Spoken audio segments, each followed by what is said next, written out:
안녕하세요. 크립토노마드입니다. 주말을 거치면서 긍정적인 소식이 기대가 됐던 미국의 부채 한도 협상이 일단은 원칙적인 합의를 이뤄냈고, 이게 긍정적인 시그널로 작용하면서 비트코인의 흐름에도 안정적인 기운을 불어넣어주고 있는 그런 모습입니다. 미국 증시는 미모리얼 데이 휴장을 앞둔 가운데 1년 365일 24시간 장이 열리는 암호화폐 시장의 경우에는 나름의 반등세가 확인되고 있습니다. 비트코인은 5월 내내 마의 장벽으로 여겨졌던 27,600달러를 단방에 뚫어내면서 28,000달러 지지 테스트를 진행하고 있습니다. 이 구간 지지 여부가 2만 달러 폭락과 3만 달러 랠리의 기준점으로 해석되어 왔는데, 일단은 긍정적인 기대감이 조금은 더 높아졌다, 이렇게 바라볼 수 있는 그런 상황입니다. 이 같은 시그널을 주입시켜준 1등 공시는 부채 한도 협상 결과였습니다.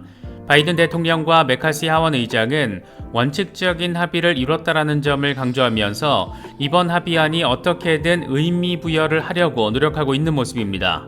이제 공은 의회로 넘어갔는데, 문제는 민주당과 공화당 양쪽의 강경파 이 꼴통들 분위기가 간단치 않다라는 데 있습니다.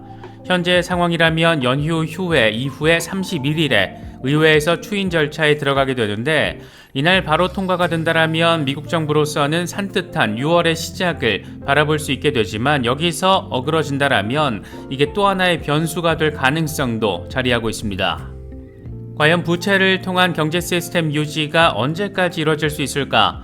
미국만 하더라도 이미 GDP보다 국가 부채 비율이 더 높아진 상황인데, 돈을 찍어서 빚을 갚는 구조가 고착화됐다라는 것, 계속 달러를 찍어내면서 달러의 가치가 떨어지는 상황, 이런 흐름을 우선 생각해 볼 수가 있습니다.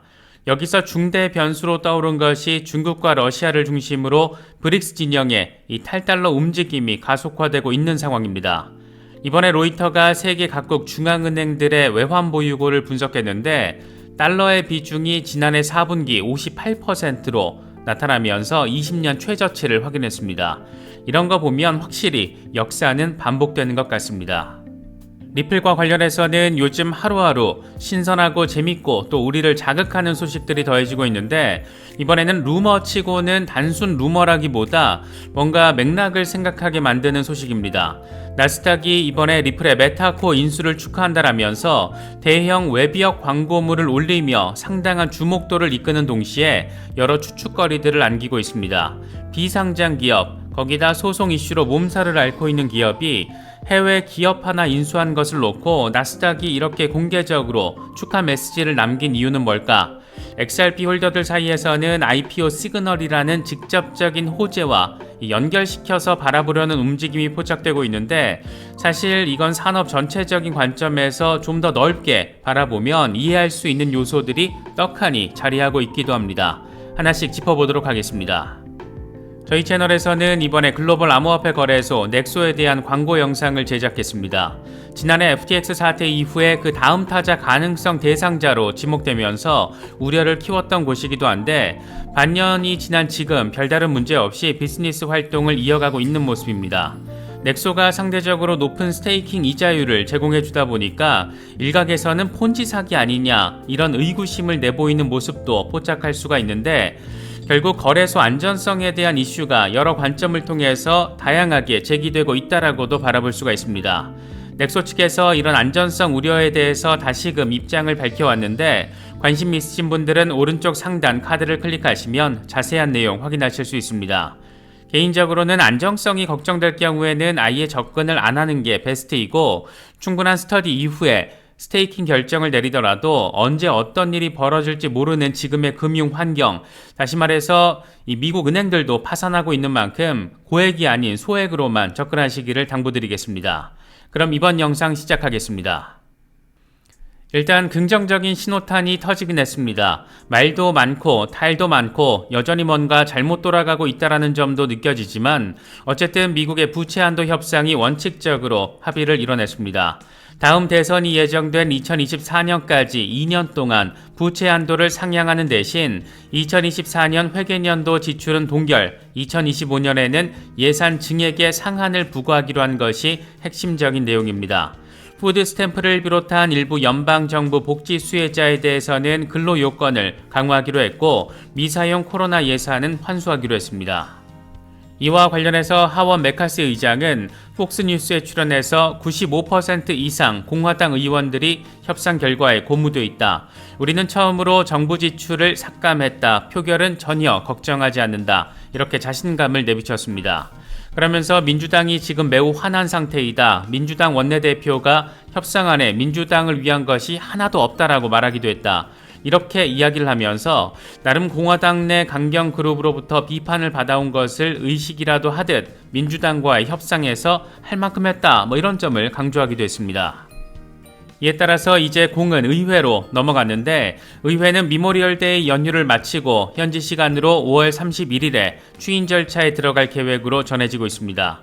물론 추인 절차가 진행되기 전에 백악관은 민주당 의원들을 상대로 최종 법안에 대해서 설명하며 지지를 당부할 계획이고 이런 설득이 잘 먹혀서 무난하게 통과된다라면 6월 초 디폴트 우려는 시장에서 사라지게 되는 것으로 기대해 볼 수가 있습니다. 물론 양당 내부의 강경파들의 반응이 변수긴 합니다. 공화당 강경 꿀통들은 이미 진작부터 협상안 받아들일 수 없다 이렇게 선을 그은 상태이고 민주당 강경 꿀통들 역시 푸드 스탬프 등과 관련된 내용을 놓고서 완전 끔찍한 정책이다 이렇게 비판하고 있는 상태입니다. 부채 한도 협상이라는 게 결국에는 돈을 더 찍어내서 채권 이자 지급하겠다, 시장에 돈을 더 풀겠다 이런 의미이고 다시 말하면 달러 유통량이 늘어나서 결국엔 달러의 가치 하락을 이끌 수 있는 요인이 가중되고 있는 것으로도 평가할 수가 있습니다. 안 그래도 브릭스 진영을 중심으로 탈달러 움직임이 간단치 않게 벌어지고 있는데 이런 상황에서 이번 로이터 기사 하나는 꽤나 생각거리들을 안겨주는 것 같습니다. 로이터가 IMF 자료를 인용해서 세계 각국 중앙은행들의 외환 보유고를 분석했는데 달러 비중이 지난해 4분기에 58%를 기록한 것으로 나타났습니다. 이건 1995년 59% 이후에 약 20년 최저치인 것으로 확인되고 있습니다. 이 같은 상황에 대해서는 몇 가지 분석이 가능할 것 같습니다. 먼저 서방이 러시아에 대한 금융 제재에 나서면서 원자재 시장에서 달러 지배력이 약해진 상황입니다. 러시아로부터 이미 엄청난 헐값에 원유를 사들이고 있는 인도만 하더라도 원유 결제를 러시아 루블화나 아랍에미리트의 디르함화로 진행하고 있습니다. 우크라이나 전쟁을 통해서 관계가 더 끈끈해진 중국과 러시아 역시 양국 무역 결제 70%를 위안화나 루블화로 진행하고 있습니다. 하다하다 이 프랑스의 석유 천연가스 기업인 토털 에너지스 역시 액화 천연가스 거래에 위안화 결제를 도입한 상태입니다. 달러 결제 비중은 갈수록 낮아지고 위안화 결제 비중은 상대적으로 늘어나고 있는 건데 이게 참 재미있는 것은 15년 전까지만 하더라도 역외 외환 시장에서 위안화의 비중은 제로 0%였는데 올해 3월에 이게 지금 7%로 늘어난 상태입니다. 브릭스 진영이 자체 통화를 개발하고 있는 만큼 탈달러는 가속화될 가능성이 높습니다. 다만 지금의 움직임 자체가 당장 달러 패권을 완전 없애기는 당연히 쉽지 않을 겁니다. 당장 지난해 전 세계 외환 거래 규모를 보면 전체 6조 6천억 달러 규모 가운데 90%가 달러 결제로 진행이 됐습니다.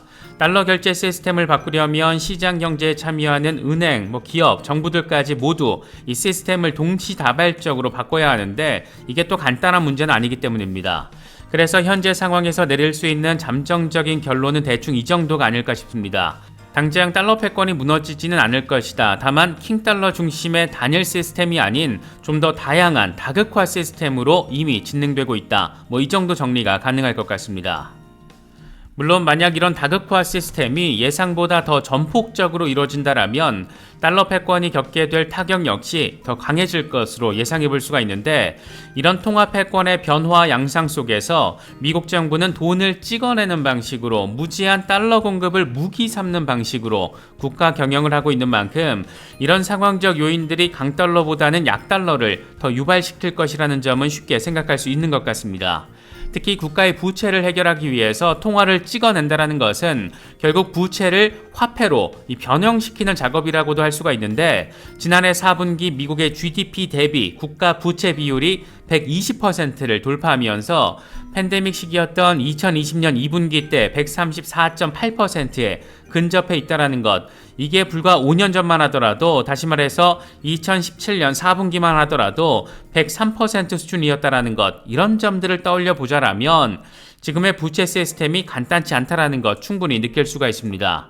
결국 정치인들은 부채 이슈를 해결하기 위해서 이 돈을 찍어내는 가장 간단하고 간편한 방식을 아주 합법적으로, 그것도 자신감 있게 진행하고 있다는 점 느낄 수 있는 부분이기도 합니다. 부채 한도 상향이라는 게 이렇게 어수선한 내막을 가지고 있지만 어쨌든 단기적으로는 시장에 돈이 더 풀린다라는 의미, 다시 말해서 유동성 공급을 자극할 수 있다라는 의미이기도 해서 시장에는 긍정적인 시그널로 작용하고 있습니다. 비트코인은 그렇게 어렵게 느껴졌었던 27,600달러를 단숨에 뚫어내면서 28,000달러 지지 테스트를 진행하고 있습니다.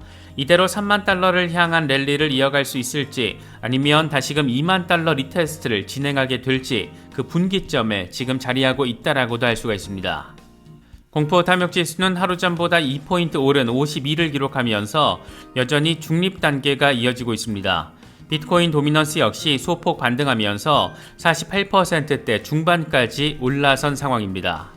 현재 비트코인의 흐름과 관련해서 코인텔레그래프의 기고가 라케시 우페드히에는 비트코인이 20일치 수이동 평균이 자리한 27,146달러와 대칭 삼각형 지지선 사이의 오버헤드 저항 영역에 도달했다라면서 황소와 곰의 견고한 싸움을 목격할 가능성이 높다라고 진단했습니다. 가격이 25,250달러까지 빠질 경우에는 최악에는 2만 달러까지 후퇴할 수 있다. 반면 황소들이 다시 삼각형 안으로 밀어넣게 되면 저항선 돌파 가능성이 높아지고, 이럴 경우에는 31,000달러까지 치솟을 수 있다. 이렇게 전망을 했습니다. 다행스럽게도 지금 현재 흐름은 전자보다는 후자에 좀 더 가깝게 느껴지는 그런 상황입니다. 익명의 분석가 렉트캐피탈의 경우에는 비트코인이 27,600달러를 돌파한 상황에 방점을 찍었는데, 함께 공유한 차트를 보면 블랙 라인으로 표시된 27,600달러를 잘 지지받아주면 단기적으로 29,600달러 구간까지 열려 있다는 점을 차트를 통해서 선명하게 확인할 수가 있습니다. 또 다른 분석가 칼레오 역시 비트코인의 가속화 준비가 마무리됐다라는 점을 강조하면서 28,000달러 지지를 온전히 받아줄 경우에 33,000달러까지 나아갈 수 있을 거라는 점을 강조하고 있습니다. 지금 구간에서 온전한 지지를 받아줄지 여부가 꽤나 중요한 관전 포인트라고 할 수 있는 그런 상황인 겁니다. 스탁머니 리잘드의 경우에는 꽤 재미있는 분석을 제시했는데, 이번 근거로는 70주 단순이동 평균을 제시했습니다. 지금까지 비트코인은 4년 주기로 70주 단순이동 평균을 돌파할 때마다 강세 랠리를 펼쳤다라는 게 핵심인데, 함께 공유한 차트를 보면 비트코인은 70주 단순이동 평균을 뚫고 올라서서 지지를 받아줄 때마다 이후에 거대한 랠리를 벌이면서 전고점을 만들어냈다라는 것을 확인할 수가 있습니다. 지금도 딱 70주 단순이동 평균 위로 가격이 올라서 있는 상황인데, 이런 흐름이 반감기 이슈와 맞물리면서 어쩌면 전고 돌파 이상의 상황을 바라볼 수 있게 되지 않을까, 그런 기대감을 안기는 부분입니다.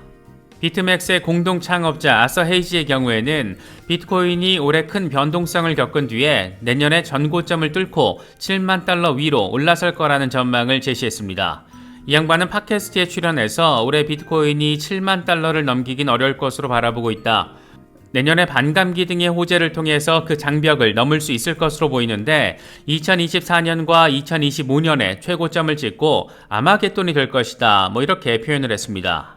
아마겟돈은 최후의 결전 이런 의미라서 그 맥락을 놓고도 관심을 받았는데, 이와 관련해서는 우리는 아마겟돈 같은 상황에 놓일 가능성이 높다. 위험한 불씨가 너무 많고 너무 많은 자금이 풀렸고 신뢰는 무너졌다. 생계를 겨우 꾸려가는 사람들도 많다. 이런 상황이 심각해지면 비트코인도 하락할 수밖에 없다. 이렇게 설명을 했습니다. 새로운 고점을 만들어내긴 할 건데, 이 사회적 정치적으로 워낙 어렵고 심각한 이른바 아마겟돈 상황이 펼쳐지게 되면서 비트코인 역시 2025년 이후에는 하락할 가능성이 있다. 이런 얘기를 하고 있다라고 바라볼 수 있을 것 같습니다. 리플 XRP의 경우에도 흐름이 아주 괜찮습니다. 0.48달러 위로 돌파를 해내면서 역 헤드 앤 숄더 패턴을 완성한 상황입니다. 20일 지수이동 평균 0.45달러를 잘 지지받아주고 있고 RSI 역시 플러스 영역이기 때문에 황소들이 운전대를 잡고 있다는 것 느낄 수 있는데 단기적으로 추가 반등을 노릴 경우에는 0.55달러 가능성, 추가로 조정이 더 발생할 경우에는 0.4달러 가능성 이 정도로 나누어서 방향성을 생각해 볼 수 있는 그런 상황입니다. 시세도 시세지만 주말을 거치면서 XRP 커뮤니티를 뜨겁게 만든 것은 다름 아닌 나스닥이었습니다. 이것들이 다소 뜬금없이 근데 되게 흥분되게 만드는 그런 상황을 확인해 준 건데 나스닥은 리플의 메타코 인수를 진심으로 축하합니다. 이런 축하 문구를 담은 대형 5개 광고를 때린 겁니다. 이게 리플이 고액의 광고비를 쏴서 이런 결과가 된 건지 나스닥이 뭔가 다른 꿍꿍이가 있어서 이런 축하 멘트를 공개적으로 날린 건지는 알 수가 없지만 일단 커뮤니티에서는 리플의 IPO 가능성이라는 이 소송 이후에 벌어질 수 있는 급격한 호재 가능성과 연결지어서 해석하고 있습니다. 잘 알려진 것처럼 리플 CEO 브래드 갈링하우스는 소송이 잘 마무리가 되면 IPO를 진행할 거라고 공개적으로 밝힌 상황입니다. 물론 이건 SEC와의 소송이 잘 마무리돼야 가능한 일이고 만에 하나 대법원까지 가서 다투게 되는 상황이라도 벌어지게 되면 3년 뒤가 될지 5년 뒤가 될지 기약하기 살짝 짜증나는 상황이 될 수도 있습니다. 어쨌든 소송 이후에 리플에 기대되는 대형 호재가 IPO 이슈인데 그 핵심 당사자 가운데 하나인 나스닥이 미국 SEC로부터 소송을 당한 기업의 해외 기업 인수를 놓고 이런 축하 메시지를 날린 것은 상당히 이례적으로 느껴지는 일이긴 합니다. 물론 이게 리플이 어마어마한 돈을 쏟아부어서 진행한 광고일 수도 있겠지만 나스닥이 바라보는 크립토 영역, 특히 커스터디의 관점에서 바라보면 어느 정도 이해가 되는 부분도 자리하고 있습니다.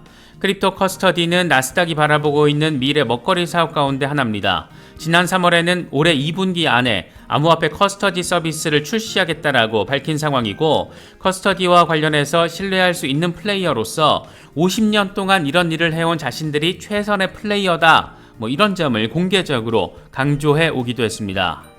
그런 나스닥이 세력급 기관들의 커스터디 업무를 맡아온 메타코가 리플에 인수된 상황을 놓고 또 리플을 축하하는 상황, 결국 연결지어서 바라보자라면 나스닥이 리플의 커스터디 고객사가 될 수 있는 상황도 하나의 추정 영역으로 생각해 볼 수 있는 겁니다.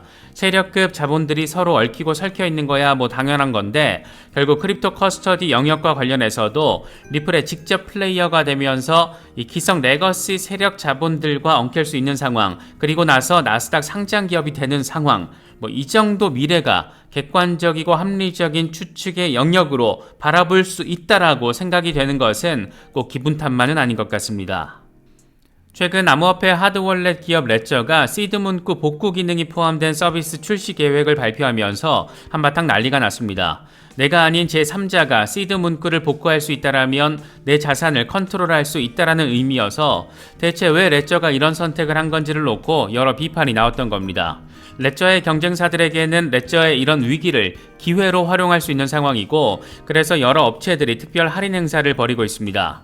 저희 채널과 파트너십을 맺고 있는 디센트 역시 채널 특별 할인 가격에 더해서 추가로 30% 할인을 5월 31일까지 제공한다라고 합니다. 이렇게 되면 10만원 미만의 가격으로 구매를 할 수 있다는 건데 개인적으로는 9만원대 디센트 월렛은 이번에 처음 보는 것이어서 콜드 월렛 구매를 구매하고 계신 분들은 이번 기회를 활용하셔도 나쁘지 않을 것 같습니다. 추가 할인을 받기 위해서는 쿠폰 코드를 입력해야 하는데 이건 댓글 상단에 고정시켜 놓도록 하겠습니다. 단기 대응 위주로 하시는 분들은 굳이 구매하실 필요는 없을 것 같고 중장기 대응을 하시는 분들은 콜드 월렛이든 탈중앙화 거래소든 리스크 분산 관리를 하시는 것도 도움이 될 수는 있을 것 같습니다.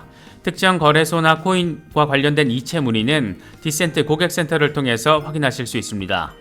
이번에 준비한 영상은 여기까지입니다. 시청해주셔서 감사합니다. 지금까지 크립토 노마디였습니다.